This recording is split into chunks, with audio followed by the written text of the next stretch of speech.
নমস্কার বন্ধুরা, সবাই কেমন আছো? আশা করছি সবাই অনেক অনেক ভালো আছো। আজকে আমরা শিখব যোগ বিয়োগ গুণ ভাগ। ঠিক আছে, কোথায় কাজে কাজে লাগে, ঠিক আছে, এবং কেন লাগে। দেখো বন্ধু, যোগ যোগ আমাদের আমাদের বাস্তব জীবনের সাথে খুব পরিচিত। ঠিক আছে, এই যোগ অঙ্ক, ধরো তুমি বাজারে গেছো, ঠিক আছে, কোনো কিছু কিনছো, ধরো চকলেট কিনেছো, ধরো তুমি 5 টাকার চকলেট কিনেছো, আর আর 5 টাকার তুমি হয়তো আইসক্রিম কিনেছো। ঠিক আছে, তো তোমাকে এখানে যোগ করতে হবে যে আমি ক টাকার কিনেছি। তো এটা আমাদের বাস্তবের সাথে মিল খাচ্ছে। যখন তুমি জানবে যে বাস্তবের সাথে আমাদের অঙ্কের মিল আছে, তখন তোমার অঙ্কে মজা আসবে। কারণ আমরা যেটা বাস্তবের সাথে মিল নাই সেসব অঙ্ক করতে মানে আমাদের ব্রেন পছন্দ করে না। ঠিক আছে, তাই বাস্তবের সাথে একটু দেখো যে বাস্তবের সাথে কোথায় মিল খাচ্ছে।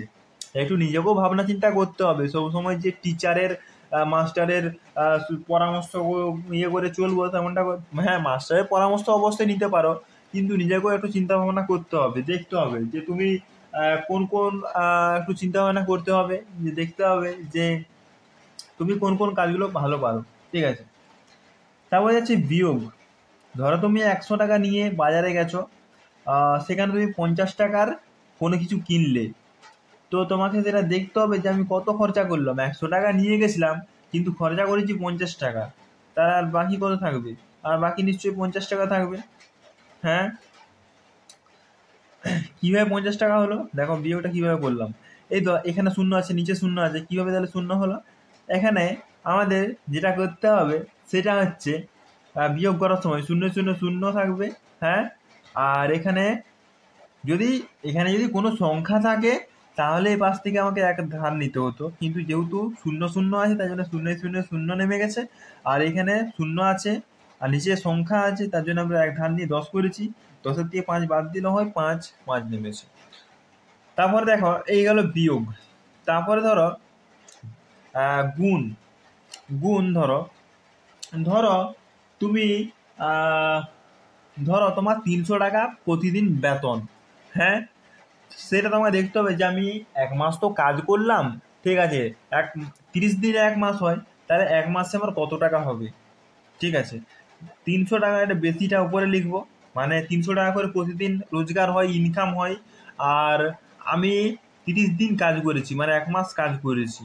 তো এইটা আমাকে গুণ করতে হবে। এগুলা বাস্তবের সাথে না প্রচুর মিল আছে। তোমরা শুধু একটু তোমাদের বুদ্ধিটা, ব্রেনটা ইউজ করবে, অবশ্যই তোমরা শিখতে পারবে। এটা গুণ করবে, শূন্য শূন্য শূন্য হবে, শূন্য শূন্য শূন্য হবে, 0 দিনে 0 হবে, 0 দিয়ে যা কিছু গুণ করে না শূন্যই হবে। 3 শূন্য শূন্য, 3 শূন্য শূন্য, 3 3 9। তাহলে কত হচ্ছে? আমাদের 9,000 উত্তর হচ্ছে।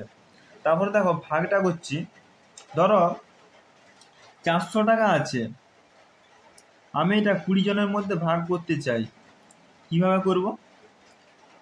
20 একে 20, 20 দুগুণে হয় 40। শূন্য শূন্য শূন্য, চারে চারে শূন্য, নামানোর দরকার নেই, শূন্যটা নামাবো। 20 শূন্য শূন্য, তাহলে উত্তর কত হচ্ছে 20। মানে 400 টাকাটা যদি আমি 20 জনকে ভাগ করি তাহলে সবাই কত টাকা করে পাবে? 20 টাকা করে পাবে। তো এইভাবে আমাদের এই যোগ বিয়োগ গুণ ভাগ এগুলো বাস্তবের সাথে আমাদের আছে। যখন তুমি বাস্তবটা ভালোভাবে জানতে পেরে যাবে তখন তোমার অঙ্ক সহজ হয়ে উঠবে। তো বন্ধুরা, ভিডিওটা তোমাদের কেমন লাগলো? ভিডিওটা ভালো লাগলে একটা লাইক করে দিও, চ্যানেলটাকে সাবস্ক্রাইব করতে কিন্তু একদম ভুলবে না। ঠিক আছে, ধন্যবাদ।